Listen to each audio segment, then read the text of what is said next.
At the beginning of the presentation, let's first start with part of the Asian rap. Chance to go watch Made in China. We play ping pong ball Made in China. My chain you go watch Made in China. We play ping pong ball Made in China. Have you ever heard of this? This is Made in China, produced by Higher Brothers from 88 Rising. This fervor has already begun to sweep across the North American continent. Then what is 88 Rising's next step?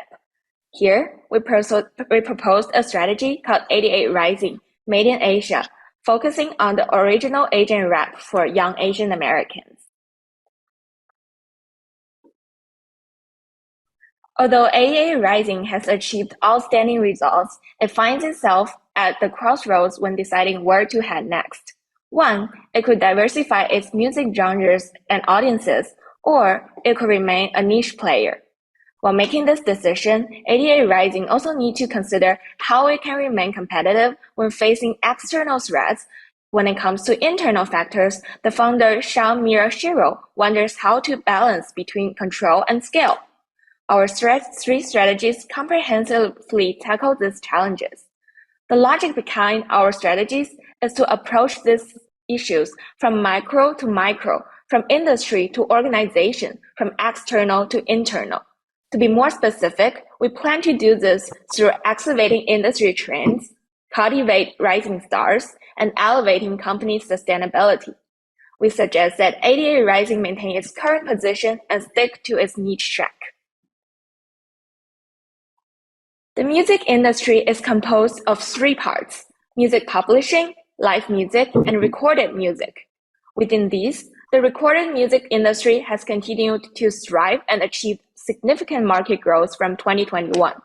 More specifically, the recorded music industry consists of four key players: artists, record labels, distributors, and retailers. Both the stream service providers and digital stores are recognized as retailers. With the increasing widespread use of digital platforms and online social networks around the world, streaming service providers Apple Music and Spotify are gaining more market shares over digital stores like iTunes and Amazon. It is worth noting that, as shown in the graph, even in the COVID-19 pandemic period, the recorded music industry was still booming.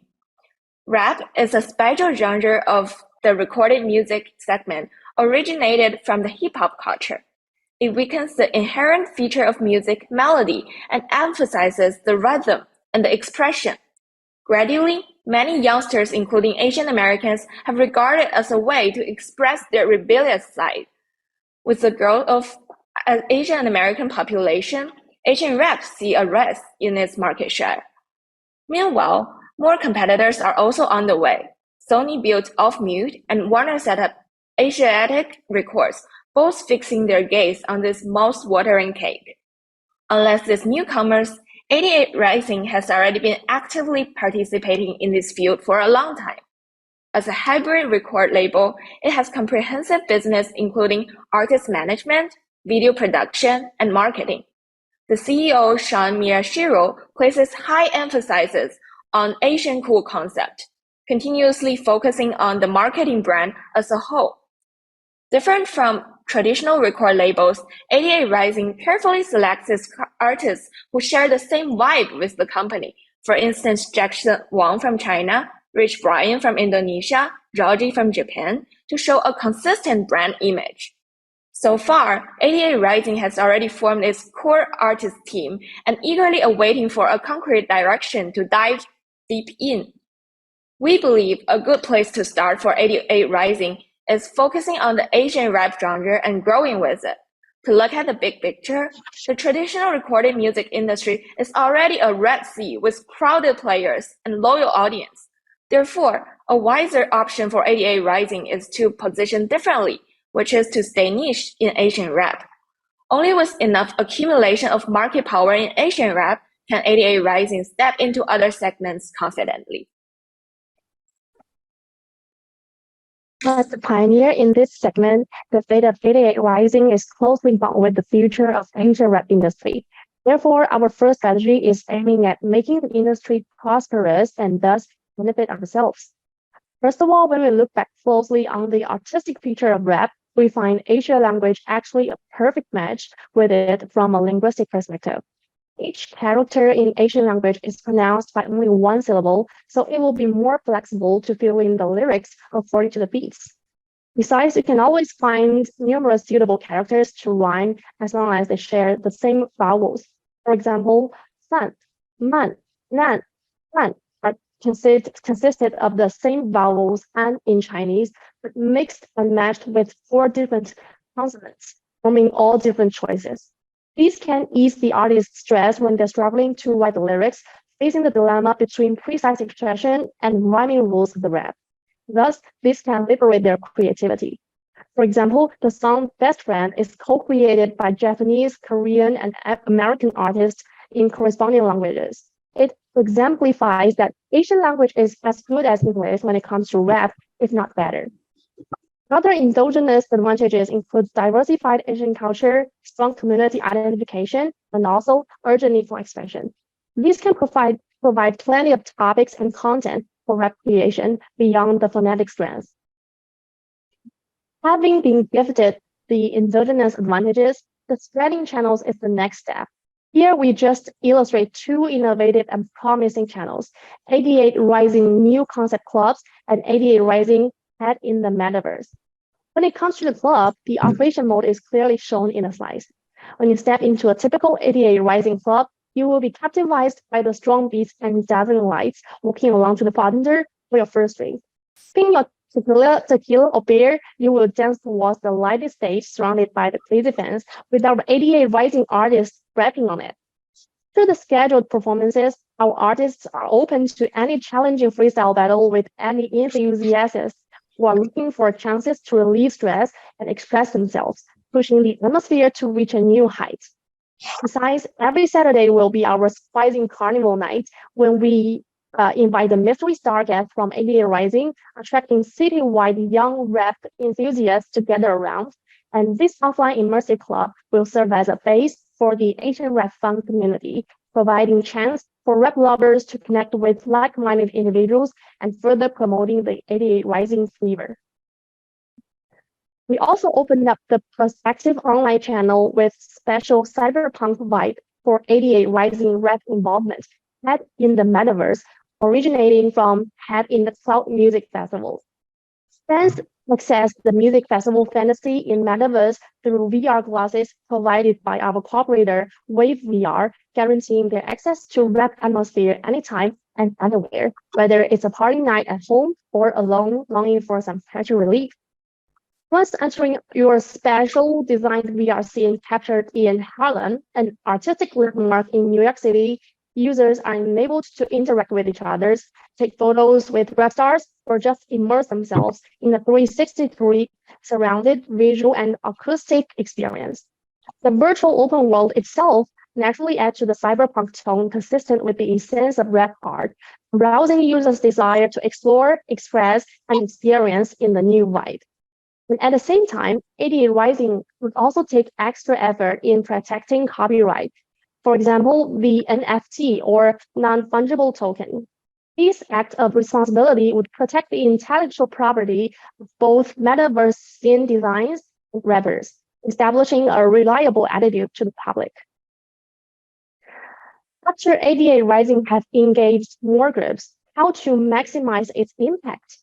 The 88 Rising Grassroots Rapper Challenge is our solution. This competition provides a fast track for young, talented Asian artists to showcase their skills in 2 categories, rearranged works and original productions. Competition can be held on the 88 Rising radio channel, and the submissions will be directly reviewed by our panel of judges, which includes experienced producers, professional artists, and discerning managers. They will evaluate the productions and artists based on multidimensional standards, including technical popularity, content richness, music features, tone, etc.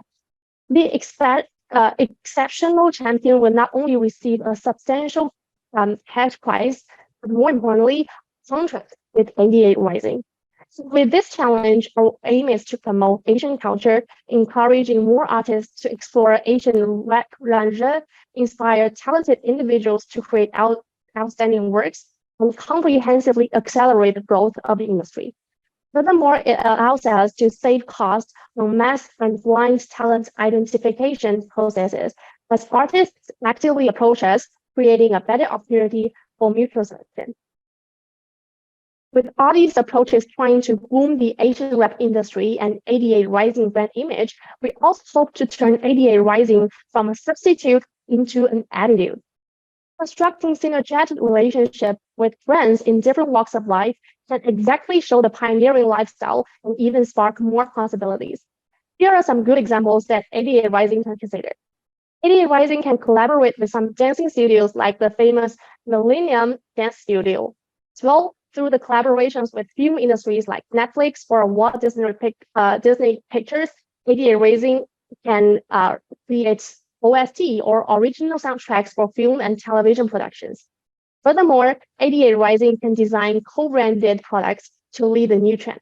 For example, 88 Rising skateboard encourage people to be courageous and live an adventurous life.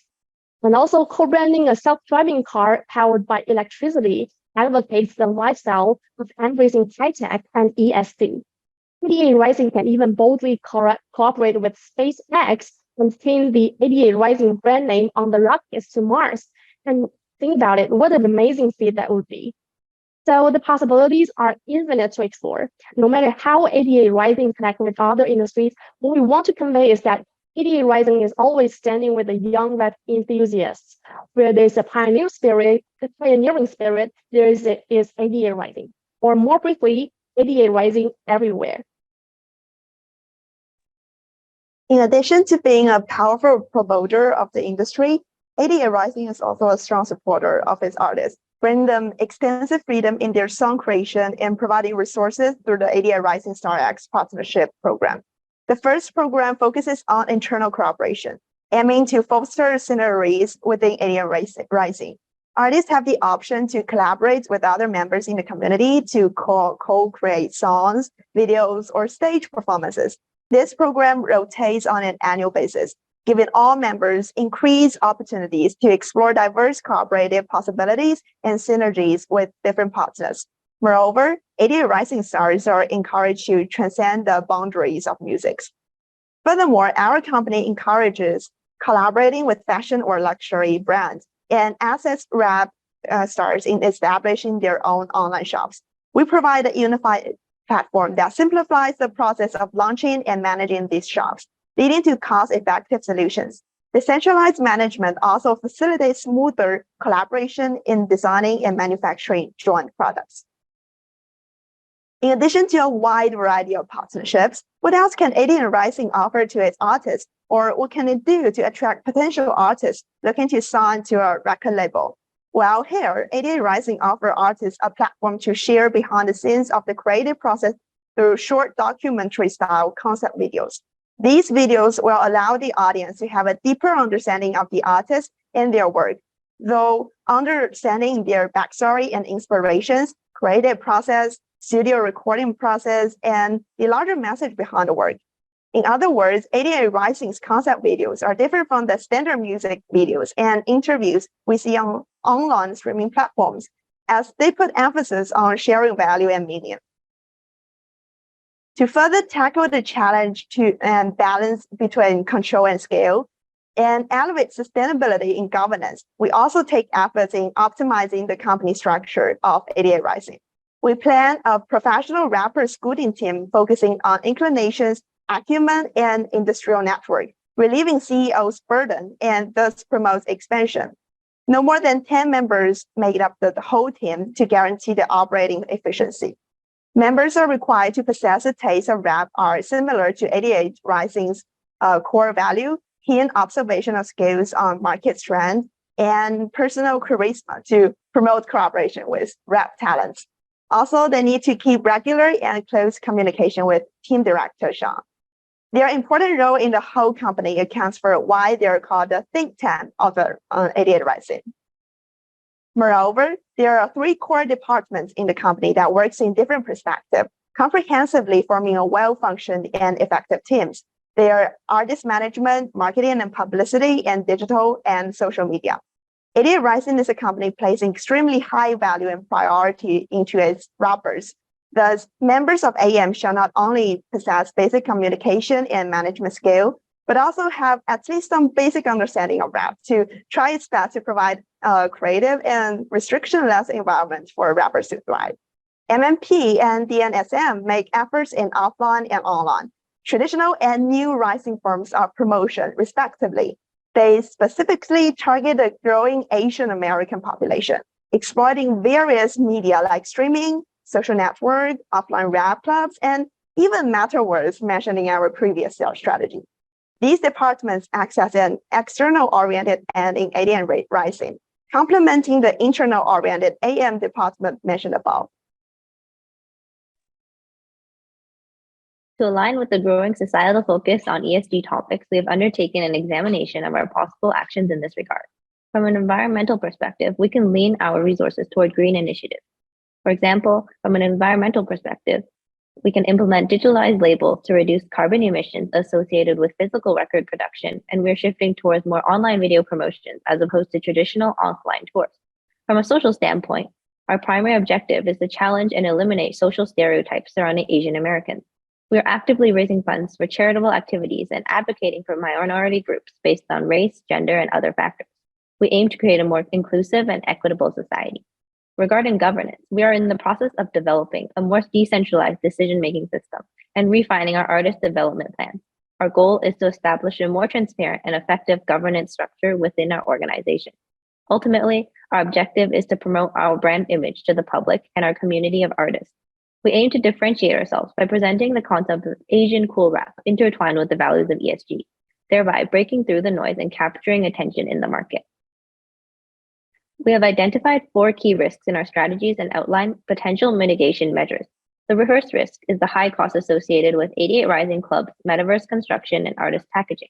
To mitigate this, we can consider delaying plans or collaborating with experts in relevant fields.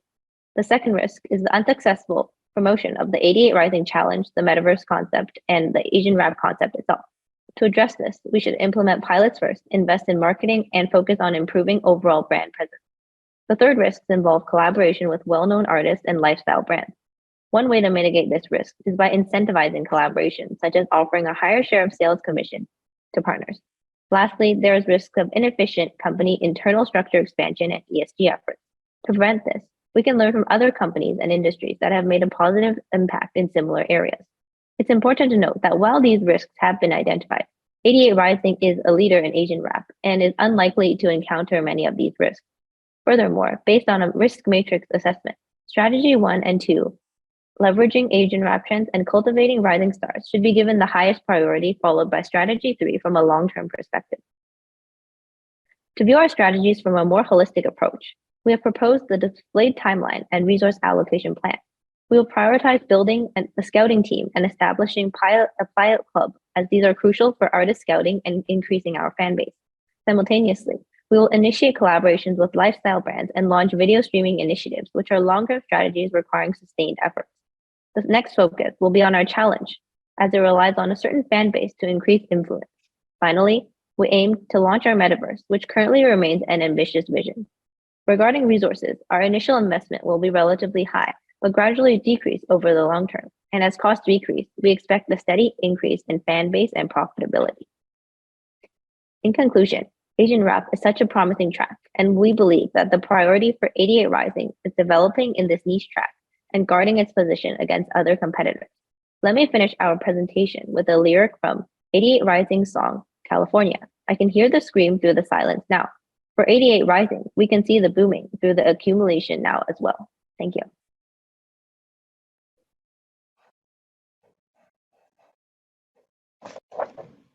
Thank you for your presentation. It is now time for the Q&A session. Please make questions short and concise and leave your thoughts and comment for the feedback session. The 15 minutes countdown starts now. Let's hear the first question.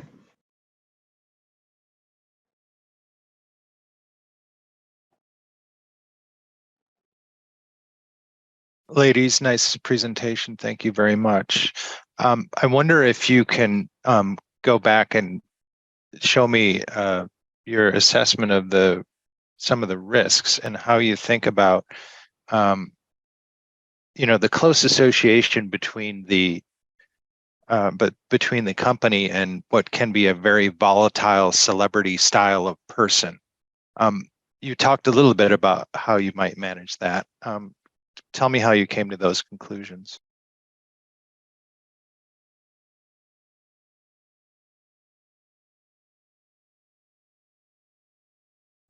Yes, thank you for your question. So actually, I think that partnerships with and this entire industry in itself is actually rather risky, just in general, whether that's in the United States or in other countries around the world. In general, any industry involving celebrities, popularity, I think in general, these are very risky in general. But I think that while we've mentioned here that one of the risks is possibly unsuccessful coordination with perhaps well-known musicians, if we want to create collaborations on songs or collaborations with brands, that is one risk.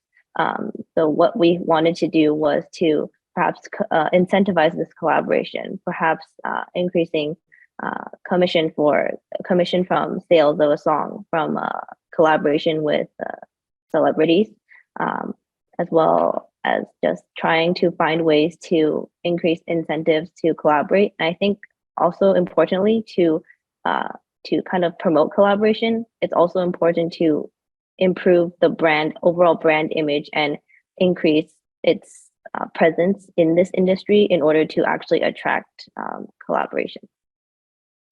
I would like to add that there are actually 4 parts of our partnership program. The first one is like the internal partnership program.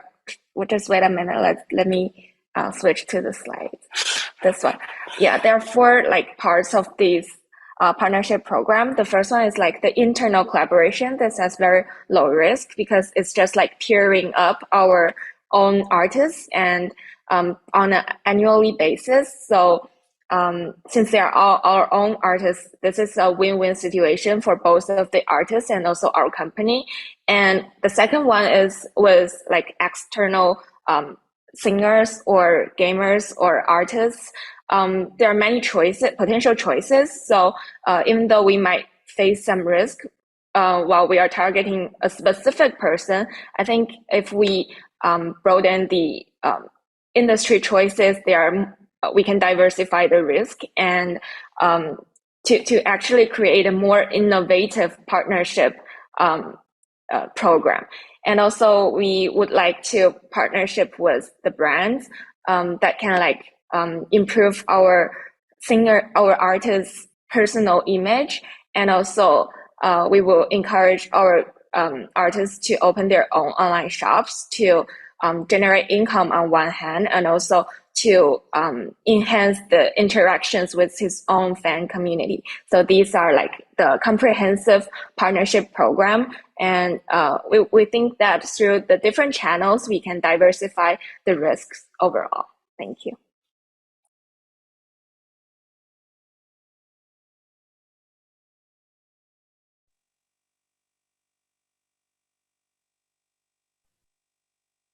Hi, thank you so much for the presentation. Well done. One question that I had in my mind as you were talking through this is how, I think all the ideas are great, but how do you avoid or prevent or mitigate the risk of competitors coming in and doing the same thing? What are your barriers to entry?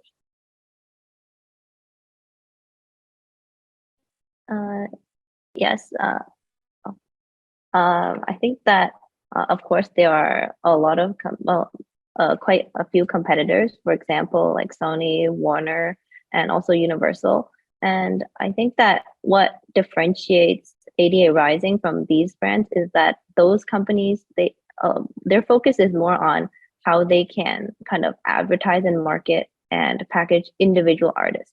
And for 88 Rising, what makes them different is that they want to focus on promoting the brand of Asian cool, of Asian rap. I think that what sets them apart is that they have taken advantage of the Asian rap niche as opposed to just making individualized artists that are very different in style. So I think that they have taken advantage of this community and have kind of garnered the attraction of the growing Asian American community. Yes, and I want to add some more. Like, you know, as you know, that Sean, he's also a Asian American with like his mom and dad is like Korean and Japanese, and the core singers or artists in this company, like in 88 Rising, they're also have diversified backgrounds. Immigrants like Asian Americans, they're from Indonesia, China, Japan, so they really understand what is the Asian culture, what they really want, what the Asian Americans really hope to express. So I think this is exactly what we have the advantage in, and we can emphasize this part and try to emphasize like Chinese language or Asian language strengths to combine them together with the rap, so that this music will go virus internationally, globally, very successfully. Yeah, maybe I want to add just a little more about the point that, like, just as CEO Sean places high emphasis on the Asian cool concept, and he continues to focus on marketing the brand as a whole. Like, unlike other companies that may focus on a specific artist, we focus on the brand as a whole. And moreover, we have observed the fact that the Asian American populations is growing up, and this trend is like to continue over the time. So we believe that this is a great opportunity for 88 Rising to like focus on the stay niche and show its competitive in it.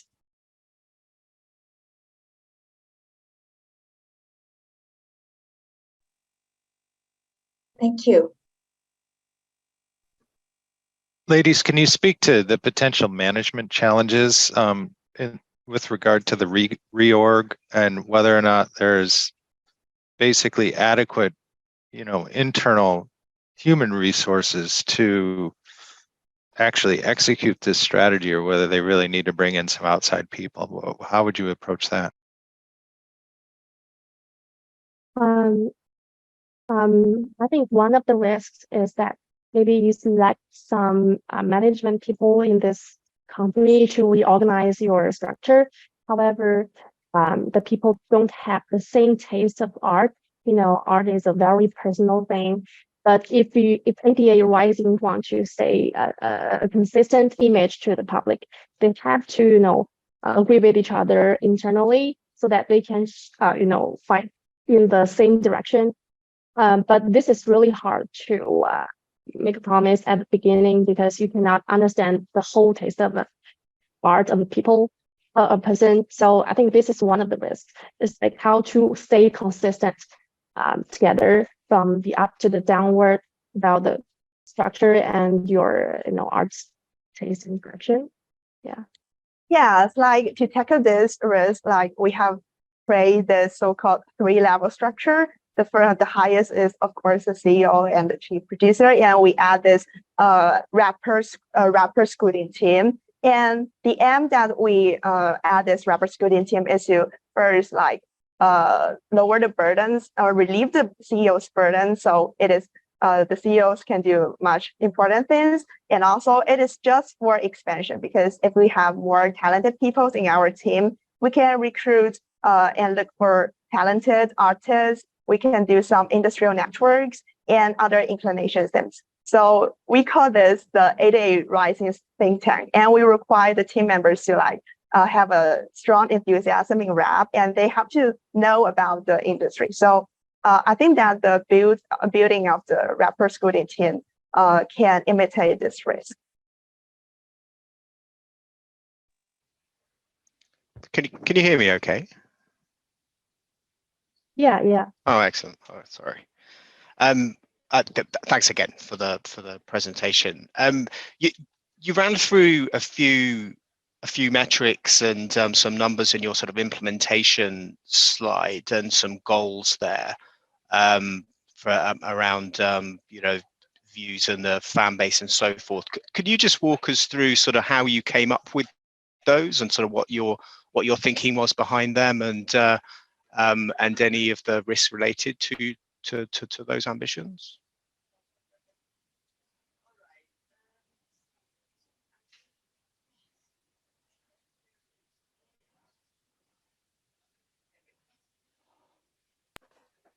Thank you for the question. I think our implementation mainly considers like to allocate our resource to different time periods so that we can have enough resource to implement each plan efficiently. The logic is like we would like first to implement the scouting team and the club plan, because these are the two foundations, like the increase of our fan base and the effective scanning of the artists are what we believe the two most important issues that we are currently facing. And for the lifestyle brands or the video streaming, we will launch it right now, but it's just a long-term plan that needs sustainable efforts. And for the metaverse, it's long in the future, and the challenge plan will follow the two more urgent plan to be implemented. And the numbers is, so we got the financial figure on the bottom of the screen. That's according to like our estimated input and some performance that these strategy might bring. For example, in the first time period where we have to build the scouting team and to open clubs in New York City, we understand that's very high cost. So the resource that we need is relatively high, as shown in the figure. And in the second period, we only have to launch the challenge plan, which is only an online like advocate initiative. So the cost will be relatively low. And in the third part, we have to build the metaverse of our own and to start some concert in the metaverse. So the resource required is high again. But in the long term, in the future, we believe all of these costs will approach to a very low level, because these are all fixed costs that can be diversified during the long time period. And as for the the effect of our strategies, we believe the two main indicators would be the fan numbers and the profitability. For the fans, we have already got a small group of loyal fans right now, as shown on the figure. And as our strategies implement, we believe that the number of our fans will grow steadily on a stable rate. And for profitability, currently we may not be able to make high net income. That's due to our high cost of implementing the first two strategies. But in the future, I think the number will turn positive and to have a very rapid growth in the long future.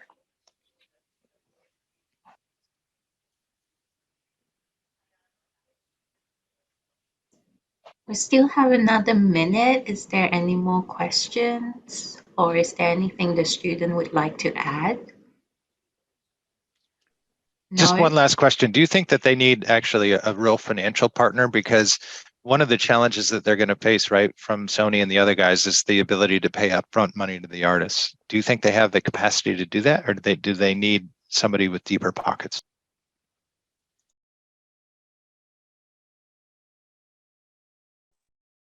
Yes, actually, I think that for this industry, celebrities are actually known to have very high salaries, and this in general is a rather expensive industry. However, we have identified some key areas of revenue that 88 Rising can focus on. For example, it has a YouTube channel of over 6 million subscribers, and it is quite possible to earn a very high revenue on YouTube, whether that's from AdSense or whether it's from subscriptions or views. They are able to make monthly revenue on YouTube, especially with a channel with over 1 million subscribers. Oftentimes, many YouTubers are able to make a living off of just being a YouTuber. So I think that is the main part. All. Sorry, time's up. So thank you all. The judges will now stay in the room for deliberation.